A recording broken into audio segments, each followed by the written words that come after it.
Pour cela, le dossier qui concerne les portes de garage. Ici, vous l'avez fait sauter. Mais comment les automatiser, comment les sécuriser grâce aux nouvelles technologies? Regardez ce dossier très complet.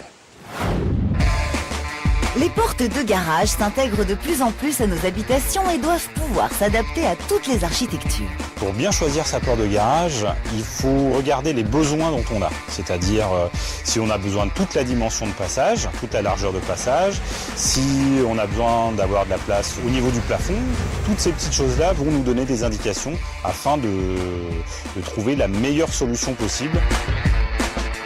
C'est pour ces spécificités qu'Alain a craqué sur un nouveau modèle de porte de garage. Un des premiers progrès, c'est le bruit.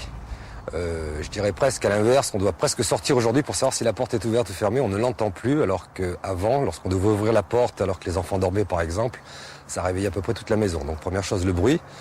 Deuxième grand changement, la température dans la maison, puisqu'il n'y a plus fuite d'air, une bonne étanchéité à la température. Et puis le troisième changement, c'est l'esthétique.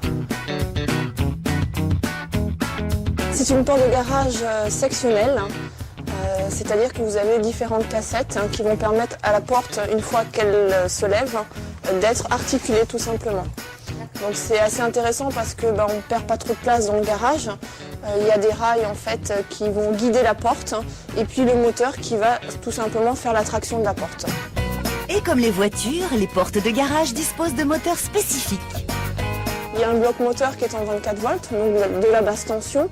Alors ce moteur est un moteur intelligent entre guillemets, puisqu'il arrive avec la touche de programmation quand on initialise à définir lui-même la puissance qu'il va donner pour le type de porte sur lequel il est appliqué, et puis aussi les ralentissements en fin d'ouverture, fin de fermeture.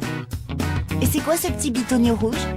Ce petit bitonio rouge, en fait, est très utile car en cas de coupure de courant, on ne peut pas imaginer rester bloqué dans le garage. Donc il faut forcément un système de déverrouillage qui va permettre d'actionner la porte manuellement. Si vous avez une vieille porte de garage et qu'un ingénieur du son passe par là pour tester sa résistance, sachez qu'il est possible d'en installer une nouvelle en 3 heures. J'ai un peu... Non mais comme ça on voyait bien la difficulté. Comme c'était une porte basculante débordante, il y avait des bras qui entraînaient la porte vers l'extérieur. Du coup, ça prenait de la place sur la largeur de passage. Et puis, quand elle remontait jusqu'en haut, eh bien, il y avait l'épaisseur de la porte qui redescendait dans la baie. Là, aujourd'hui, il n'a plus ces inconvénients-là. Mais on peut trouver sur le marché d'autres systèmes de fermeture. C'est une porte de garage sectionnelle mais à déplacement latéral, c'est-à-dire que quand elle s'ouvre, elle va aller se plaquer contre le mur et non pas au plafond. Mais quel est son avantage? C'est aussi bien souvent pour des contraintes techniques, c'est-à-dire qu'on n'a pas une hauteur de plafond suffisante, ce que l'on appelle une retombée de linteau, puisqu'il faut au minimum 10 cm pour installer une porte sectionnelle au plafond. Et ça peut aussi être par rapport à des contraintes techniques, si, imaginons, il y a des câbles ou de la tuyauterie qui passe au plafond et qu'on ne puisse pas fixer la structure de la porte de garage. Et au niveau du budget? Une porte de garage, il faut compter entre 2800 € et 4500 en fonction de sa taille. Et côté rénovation, il existe des solutions. Si ce sont des vieilles portes battantes en bois, etc., qui apportent un certain cachet à l'ensemble de la maison, il est intéressant de pouvoir les conserver et les motoriser si on souhaite ouvrir automatiquement son garage.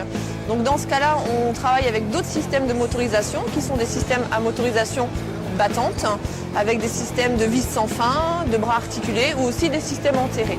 Il faut compter entre 1000 et 2000 € pour le moteur et 2 à 3000 € pour l'installation. Et si vous voulez vous mettre dans la peau d'un espion et limiter les effractions, voici le must. C'est un scanner digital sur lequel on enregistre l'empreinte digitale et ça vous permet de piloter votre porte, c'est-à-dire que ça vous permet de l'ouvrir et de la fermer. Alors pour les enfants, c'est un aspect très pratique parce que du coup, leur donnez pas de clé ni de télécommande. Ils arrivent, ils scannent leur empreinte, la porte s'ouvre et puis ils la referment. Un scanner digital, c'est de l'ordre de 400-500 €. Et les nouvelles installations évitent les accidents domestiques. Ces moteurs-là sont très bien équipés puisqu'ils sont équipés de limitateurs d'effort. Et si vous voulez, on peut faire un essai et on va regarder ça en direct. Donc, la porte, le moteur de la porte est équipé d'un limitateur d'effort et lorsque elle va rencontrer un obstacle, elle va tout de suite remonter. C'est vraiment très faible. Hein. Je peux même y mettre mon pied il n'y a aucun souci, hein. On peut faire le test, ça marche également très très bien. Pour l'esthétique, les portes de garage se mettent au goût du jour. On a aujourd'hui des portes un peu plus tendance avec des motifs sans rainure, avec des couleurs un petit peu plus proches du béton ciré, des RAL 7016, des couleurs plus tendance type CH703 oui. qui sont bien typiques de certaines marques. On peut répéter en français s'il vous plaît ? Alors aujourd'hui, on trouve différents types de portes qui peuvent totalement se coordonner à la maison, que ce soit au niveau des coloris ou au niveau du design. Hein, il existe différents types de portes qui nous permettent de pouvoir associer une porte qui s'intègre complètement au design de la maison. En général, les constructeurs garantissent 5 ans les moteurs et 10 ans les portes. Alors aujourd'hui, plus besoin d'une voiture dernier cri quand on veut se la jouer. Il suffit d'avoir un bip et de frimer avec sa porte de garage.